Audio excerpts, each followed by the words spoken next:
Hey everybody, welcome back to Curbside EM. In this video, we're going to go over one of the most important and common complaints that you're going to see in the emergency department, which is first trimester vaginal bleeding. We are not going to talk about the hemorrhaging critically ill patient. Instead, we're going to talk about the patient that you see 4 times a shift who is hemodynamically stable and who comes in saying that she has some cramping, maybe some spotting going on in either a confirmed or a suspected pregnancy. We've got 4 sections today. The very first thing we're going to talk about, and the most important initial step, is determining whether or not your patient is pregnant. Part 2 is going to be going over the ultrasound that all of these patients must have.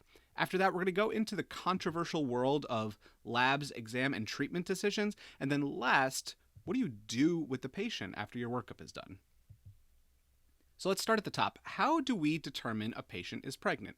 So most of us will probably use a urine dipstick to screen for pregnancy, which usually is a pretty good test. And for this test to be positive, the HCG needs to be over 50 in the urine. And that means that you can indeed get a false negative where the test says that the patient is not pregnant, even though they are. This can happen for a couple reasons. Maybe you're testing too early and the hormone level hasn't increased enough. It can also happen if the urine is too dilute. And of course, a lot of us have seen this before. It can happen if someone reads the test the wrong way and doesn't see a faint positive line. So it's not a perfect test. A more perfect test is an actual blood measurement of HCG, which can detect much lower levels and quantify them. And typically we say that over 5 is consistent with pregnancy, though that number is very low. So if there's ambiguity or if you suspect pregnancy and the urine test is negative, just get the serum HCG. And a pro tip for you, if you have a crashing patient in the resus bay and you need to know their pregnancy status immediately, they're probably not going to pee for you, but you can actually take a few drops of blood and you can put it on the urine dipstick for a quick screen. And the dipstick can actually turn positive as long as there's enough HCG in the blood. Once you've determined pregnancy, you really have one question to answer. Is this an ectopic pregnancy? And to answer that question, the next step is to perform an ultrasound, regardless of what your labs show. And you can use the ultrasound to confirm an intrauterine pregnancy. If you see an intrauterine pregnancy, then you have successfully ruled out the life threat of ectopic. And you do this no matter what the HCG level is. More on that later.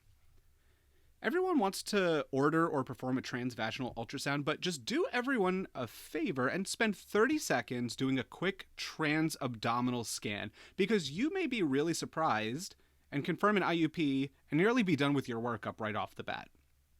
If you check transabdominally in pregnancy, you're more likely to see something like this if it's really early on. Ideally, this is done with a full bladder, and you take a look at the uterus outlined here, and you're going to look in this area right here. Right here is where you would expect to find a pregnancy. So if you can see what you need to see, then you've saved the patient and yourself the hassle of a transvaginal ultrasound. But if it looks more like this or isn't definitive, then you can pivot to a transvaginal ultrasound. Another pro tip, if you already have your abdominal probe in your hand and you're not seeing an IUP on the transabdominal, go ahead and take a look at the right upper quadrant and make sure you don't have loads of free fluid in the abdomen before you move on. It should take you 10 seconds to look here to make sure we don't have evidence of a ruptured ectopic. Okay, so let's move on to the transvaginal ultrasound, which again is only necessary if you don't find an IUP on the transabdominal. This is an example of a transvaginal ultrasound with a really nicely demarcated uterus and a nice bright endometrial stripe right in the middle there. And this one is pretty obvious. There is no intrauterine pregnancy here, which means that it is still possible that this is an ectopic pregnancy. Check out this transvaginal ultrasound. This one looks more promising. You can see the outline of the uterus again, and you can see this dark pocket in the middle. Some of you are going to want to say that you have confirmed an IUP here, but that is actually not true. This is a gestational sac, which is not enough to call this an IUP. You can still have an ectopic pregnancy with this finding. Okay, so take a look in that gestational sac. There's going to be a very subtle difference between this one and the next one. Ready? Okay, did you see that little Cheerio appear in the gestational sac? This is what you must see. This is a yolk sac. If you see a yolk sac, as long as the patient is not on fertility treatment, you now have successfully ruled out an ectopic pregnancy, and you've confirmed an intrauterine pregnancy. Let's take a look at a couple other images. How about this coronal view of a uterus? Pretty high up there, but you see that Cheerio in there? Yes, this is a confirmed intrauterine pregnancy. You have ruled out an ectopic. And how about this one? We see the gestational sac in there, and take a really close look. Is that a smudge? Is that the Cheerio that you can see? Is it really faint? You can't really say definitively. So because it's not definitive, this is not a confirmed intrauterine pregnancy. So ectopic has not been ruled out in this patient. How about this one? Really nicely demarcated uterus, and there's clearly no intrauterine pregnancy here. But there's something else kind of frightening on here. You see all this sharp anechoic stuff around the uterus? That's free fluid, and this is actually a ruptured ectopic in a pregnant individual until proven otherwise. There can be normal physiologic fluid in the pelvis, even in pregnancy, but it's usually a very small amount. It just sort of creeps back up behind the uterus, no more than, a third of the length of the uterus.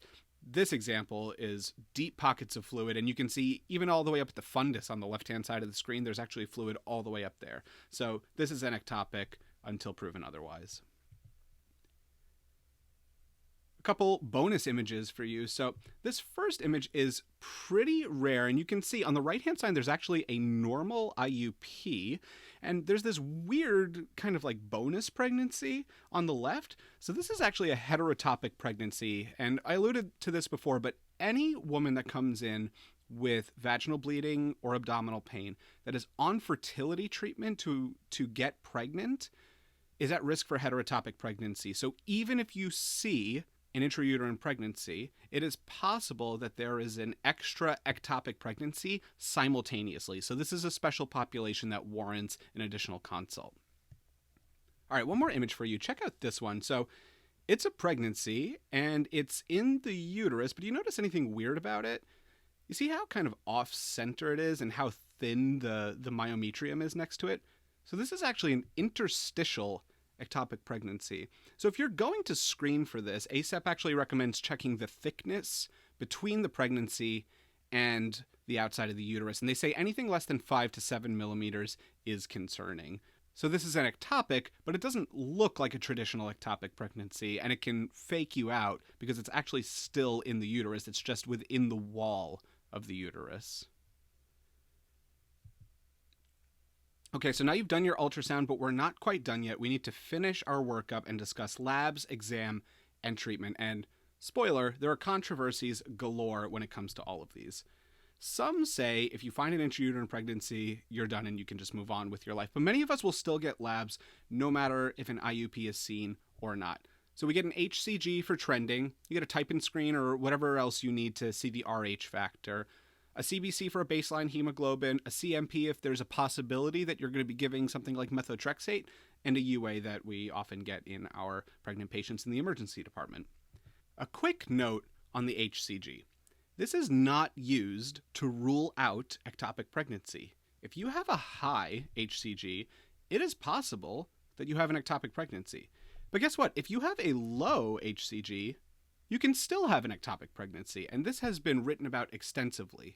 The main purpose of the HCG is for the patient to take that number to their follow-up to see if it's uptrending or downtrending with their OBGYN. You may be surprised to find out that examining your patient is controversial, the actual controversial issue here being a pelvic exam. The purpose of a pelvic exam is to quantify bleeding, to see if there is anything coming from the Oz, to feel for adnexal tenderness that may suggest an ectopic, and to feel if the Oz is open or closed. And sometimes you can get pretty much all of that information from an ultrasound. And some clinicians argue that this doesn't really change your management in the ED to perform a pelvic exam. So I have a conversation with all my patients, and I offer this to all of them. I tell them why we do it, and we make that decision together.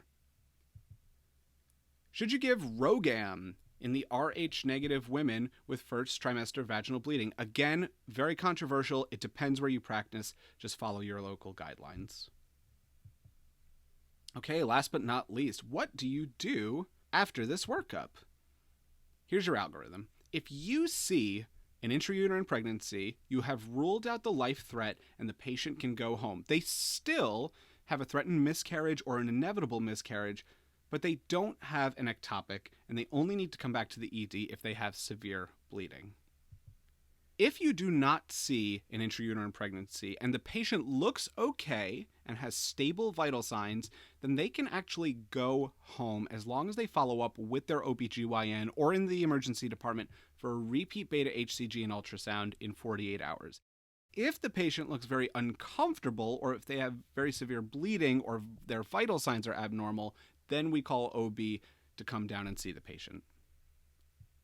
And lastly, if you have significant free fluid in the pelvis and no intrauterine pregnancy, this is an ectopic until proven otherwise. Okay, that was a lot of information, but we're going to review it and distill it down, and I promise it's all going to flow very nicely, and it's actually pretty straightforward. Let's start from the top.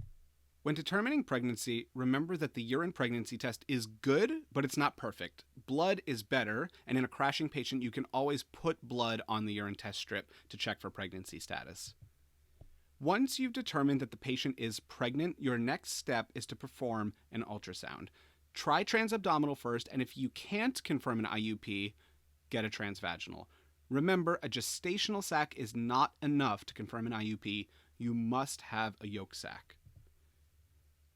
Labs, pelvic exams, and ROGAM are all provider dependent, but these are good starting places as you develop your own practice. And DISPO. A confirmed IUP can safely go home and come back if they have severe symptoms or bleeding.